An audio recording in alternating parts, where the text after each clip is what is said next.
Kinaumagahan ay maagang gumising at naghanda ang mga Star Dreamers. Nakatago sa shell. Yung race nila dito sa dulo banda. Ganun. Ikaw na. Kaya na natin yan. Ay.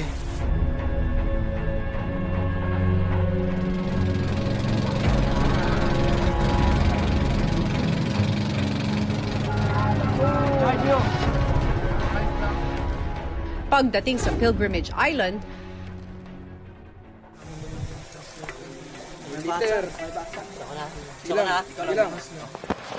Star Dreamers! Sa pagbuo nyo ng mapa, nalalapit na ang magtatapos ng inyong mga hamon dito sa 100 Islands National Park. Pero bago kayo tuluyang magpaalam, isang challenge pa ang kailangan ninyong gawin. Aakyat kayo papunta sa tuktok ng Pilgrimage Island kung nasaan ang 56-foot statue of Christ the Savior. At nandoon din ang isang chest na naglalaman ng Big Key. Gamitin ninyo ang panahon na ito para pag-isipan ang inyong pinagdaanan sa mga nakaraang araw at gamitin itong lakas para sa darating pang mga hamon. Tara, kaya yan! kaagad naman nilang sinimula ng pag-akyat sa hagdan. 8!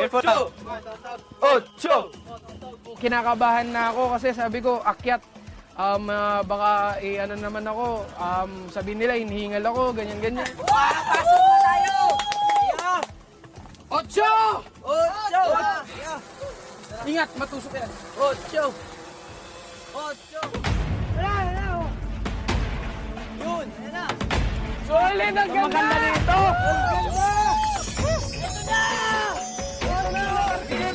Nang makarating sa taas ng Pilgrimage Island, ang Star Dreamer ay hindi maiwasang isipin ang nagkaroon ng karamdamang si Lance. Ito nakikita! Lance, nasan ka man? Para sa'yo rin to! Pagaling ka!